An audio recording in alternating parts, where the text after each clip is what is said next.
So yesterday, a friend got a hold of me who was talking to another mutual friend about cancel culture. I know this issue has been overblown. People talk about the shit too much, and I get it. It's probably not useful for us to keep harping on it.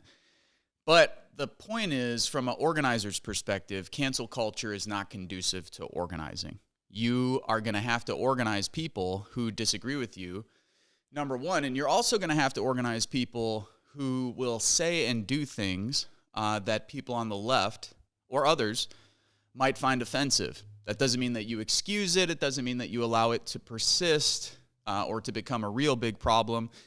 It just means that you can't immediately shut off or shut people out who say and do things that are contrary to your pre-existing value system. So I think to myself, back to like the time that I used to work in a restaurant. I worked in a restaurant for 9 years. During that time, we had a largely female serving staff. So most of the bartenders and servers were female. The busboys and the cooks were Mexican. And then we had a couple black dishwashers, but we also had some Mexican dishwashers. In that working environment, the white, largely female servers, who were a little economically better off than the black workers and also the Mexican cooks, many of whom were immigrants, many of whom, here illegally working under the table and so forth. The white servers who worked there would always talk shit about the black workers, how the black workers were lazy. Sometimes they would refer to them as the N-word, so on and so forth. The Mexican cooks would talk shit about the white servers and about how they were these white sluts and how they were these lazy-ass white girls who had everything given to them in life and they don't know what hard times are. And then they would also complain about the black workers and say that the black workers were lazy and that the reason they're on welfare and their neighborhoods are all fucked up is because they got a bad attitude. And then you talk to the black workers who talk shit about the white workers who also talk shit about the Mexican cooks. For the black workers at the restaurant, the Mexican cooks were stealing jobs because they were illegal immigrants and they didn't deserve to live there. Okay, so that's like one context. That's a restaurant I worked in for years and many, many different contradictions. It's not as if you go into a working class workplace setting and people are ready to rock and roll with class politics. They're not. And this idea that a lot of socialists have, that a lot of people who have never organized have. So here I'm thinking of commentators, whether that be YouTube commentators, writers, whoever the fuck they are who've never actually been on the ground organizing, college professors of all stripes. I've heard these people talk about politics for 15 fucking years and about the working class and what they expect the working class to do. My invitation remains open. Now, I don't think you have to come to Northwest Indiana to see what working class culture is all about or what working class people are all about, but my invitation still remains open to a lot of you who have a lot of assumptions about working class people. Come on out to Northwest Indiana. I'll take you to some dive bars. I'll take you to the local fucking racetrack. I'll take you to some ball games, and we'll talk to some people. And we'll see how well your ideas and theories jive with what the fuck is actually going on the ground. So if you want to organize in that restaurant, you're going to deal with white servers who don't have class solidarity, who hate the black workers, think they're lazy, and have quasi-racist views toward them. You're going to deal with white female servers who talk shit about Mexican workers, have all kinds of xenophobic views. You're going to have Mexican immigrant labor who has racist views of black workers, who have regressive, sexist views of the female workers, and all sorts of things in between. So, like, organizing is actually really complicated in some ways and difficult. And also, it doesn't jive with cancel culture. So the moment someone says something that's offensive, you cannot just shut them out. Because if you wanted to organize in that restaurant, if I knew what I knew now, working at that restaurant, I would understand that I have to bring at least 90% of the people in that restaurant to my side to conduct any kind of an effective boycott or strike or work stoppage. In order to bring 90% of people to our side, we would have to bring over many, many people who say, do, and act, say things, do things, and act in ways that we don't maybe find agreeable. or that we find offensive. Some people might find it offensive. I don't find anything offensive. I just think that people, are ignorant. Some people have hatred, etc.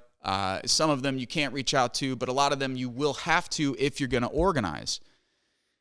So I don't want to harp too much on this. Look, people are complicated. That's the bottom line. The bottom line here is people are complicated, and you cannot cancel anyone who says things that you find disagreeable. This isn't a fucking college class.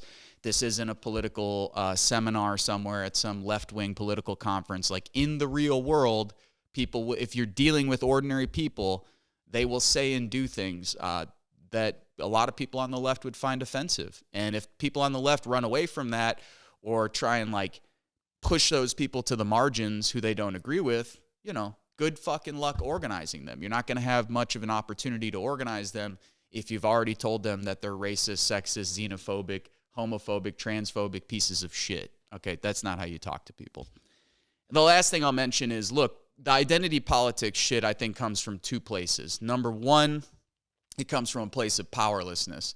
Because a lot of these college kids, these hipsters, these downwardly mobile millennials who live in urban environments, they have no power. They have virtually no serious friend network or social network of really, a cohesive community that they come from with people that they hang out with. They hang out in social bubbles. They hang out with people who agree with them, college professors, left-wing activists, so on and so forth.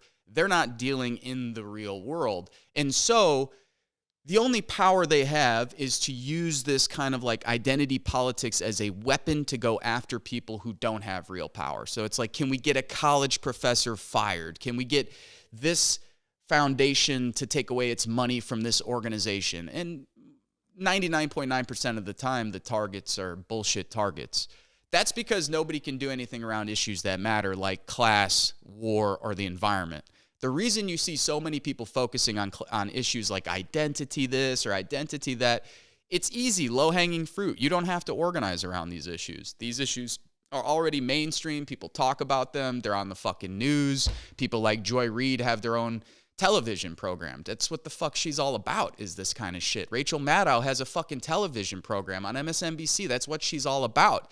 These politics are now mainstream, and they're being used as a way to go after people.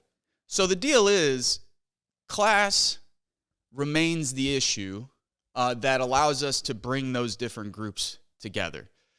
So if we want to organize those restaurant workers, we're going to have to focus on their material needs in that context. What are the 3 things that they would change at their workplace? What would you change if you could change 3 things at this workplace? And then through that effort, we can then deal with issues like race and sex and other issues, gender and so forth.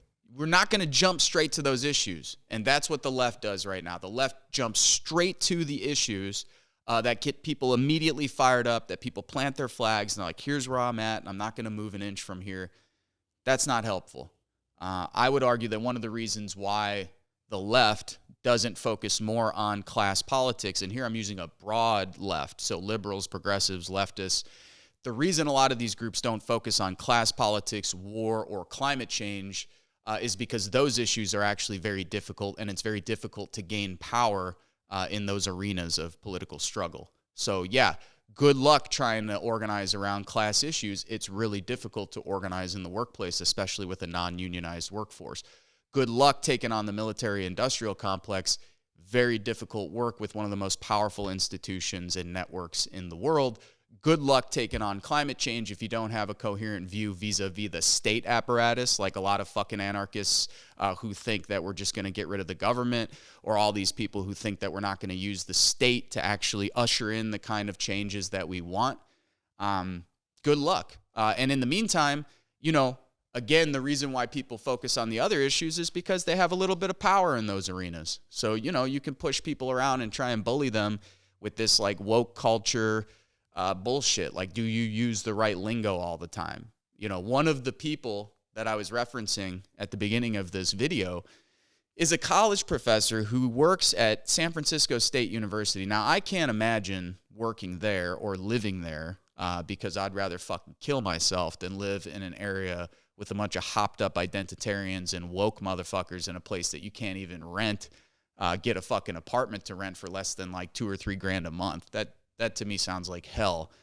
Nevertheless, this person was saying that one of their students changed their pronouns 3 times in the course of a semester.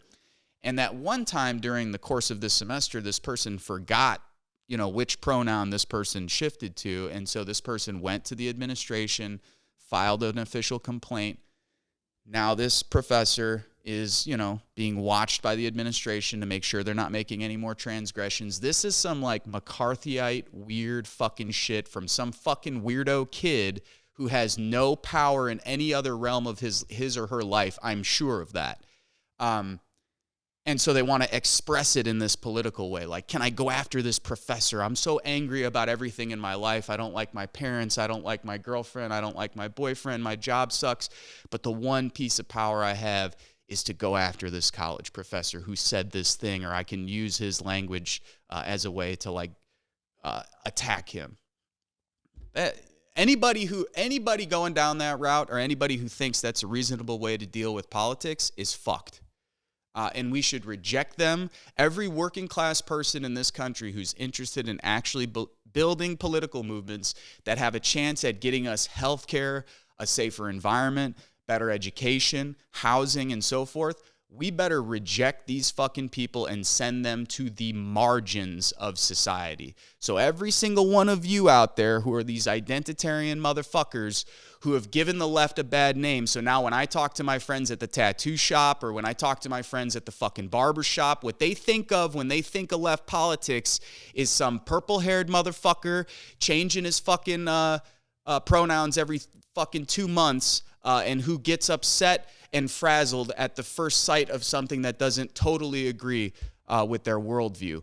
Anyone projecting that kind of politics needs to be driven the fuck out of our movement and driven to the margins of society. It's the only way we're going to build a decent left-wing political movement in this country. So, we're coming for you. Every single one of you who have these types of politics, your fucking time is up. Nobody's dealing with your bullshit anymore. Nobody's scared of you.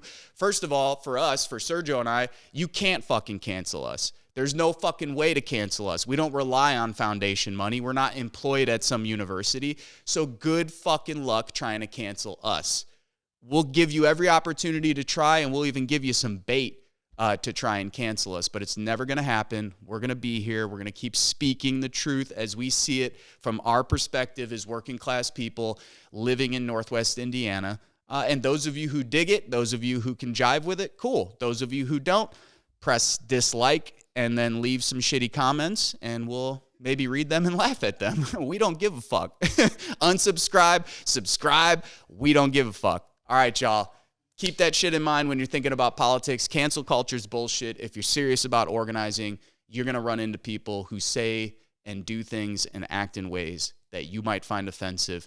Get the fuck over it. That's what organizing is all about. That's how politics works. We'll talk to you soon.